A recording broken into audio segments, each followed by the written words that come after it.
Welcome to the AFR Saints channel, where we provide you daily content on your favorite team, the New Orleans Saints. Do us a favor and hit that subscribe button. Be sure to leave your comments below and smash that like button. Who dat? NFL schedule release was on Wednesday night. We've talked a good bit about the Saints. I want to take a look at the division as a whole. Good enough to call on Greg Auman here, the NFC South reporter there at Fox Sports, to jump aboard with us. Greg, always appreciate the time, man. How are you? I'm doing well. Hope you are too. Doing awesome. We appreciate it. So when we look at New Orleans, the consensus here is, man, really brutal start out the gate for the Saints. When you look at the Saints schedule, what was your first takeaway? Yeah, right out of the gate. I mean, it's, you got the Chiefs, Eagles, Cowboys, Chiefs. There's three of the first five are, probably three of their top five toughest games. Some division games early. A lot of these division games are really early in the year where it'll set the tone. I mean, it's one of those where the games that matter the most, obviously Week 18 is a division week, but a lot of the rest of them are early, are October and early November games that will kind of set the tone for what the team to beat is and who's chasing who the rest of the way. By the way, do you like that? Do you like how, the Week 18 makes so much sense. I mean, with so much still on the line. Do you like the early division games as well? Well, I don't mind it because you don't have it all. Like, there's some of these teams, it's like the Bears and the Steelers don't have a division game until Week 11, which seems really strange. Somebody with the NFL said it's almost like college basketball, where you have nothing but non-conference and then all your conference at the end of the season.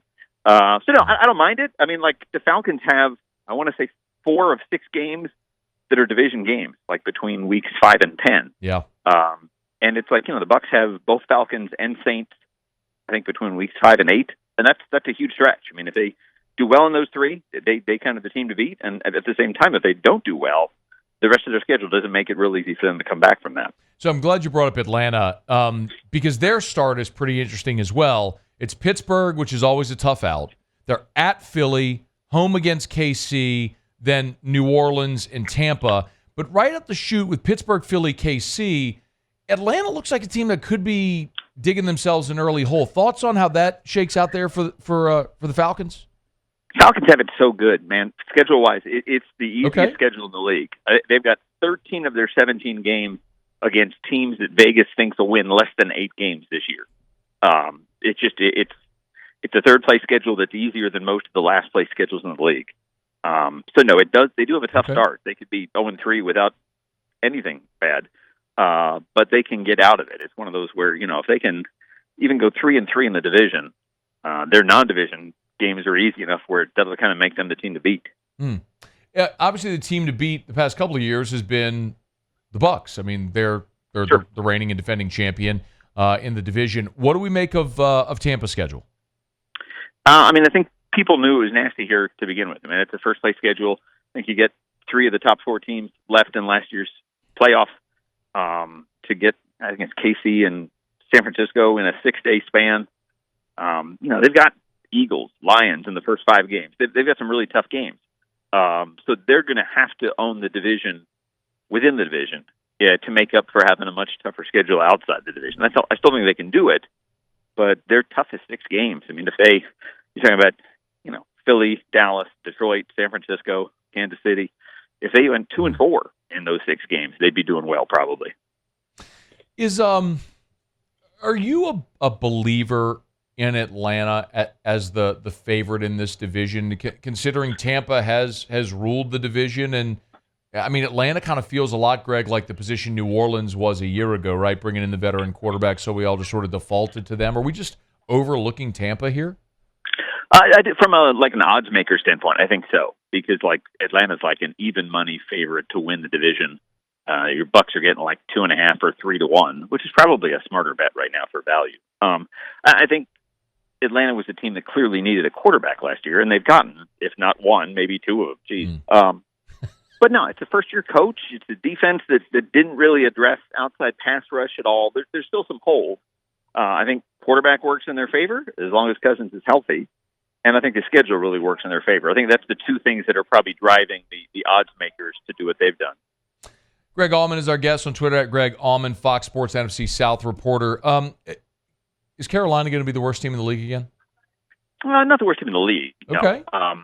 No, I don't think so. I mean, they might be a bottom 5 team, but no, I think we had to do records in our previews yesterday, and I had them going 5-12, which is 3 games more. They didn't really get a lot of favors. Their last place schedule gives them Cincinnati, Chicago, and Arizona, which are probably 3 of the most improved teams in the league if their quarterbacks are healthy. So no, I mean, I think they'll be better. But I think if they go better than 6-11, they'll be one of the better stories in the league.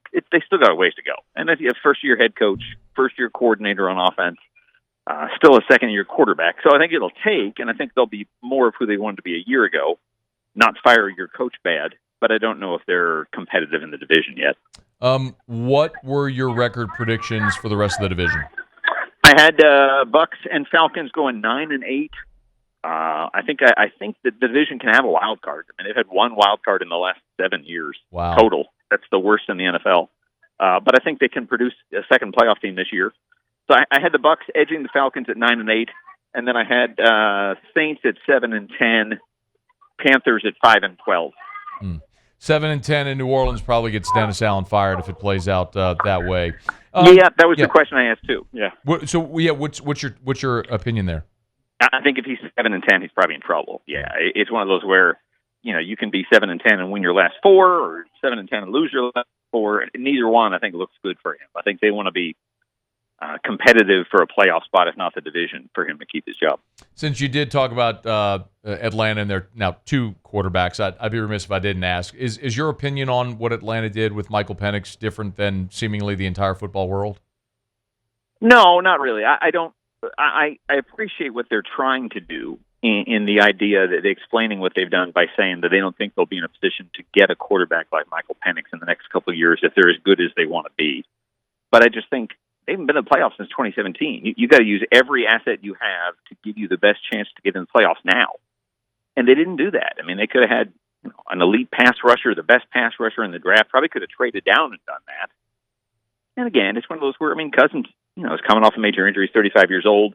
I appreciate that if there's a spot to be redundant at, quarterback is a smart position to do that. I just think it could be at the expense. If they're a good team and not a great team this year, if they're 8-9, you'll wonder if they wish they had done something to help this year's team more so than their future at the position.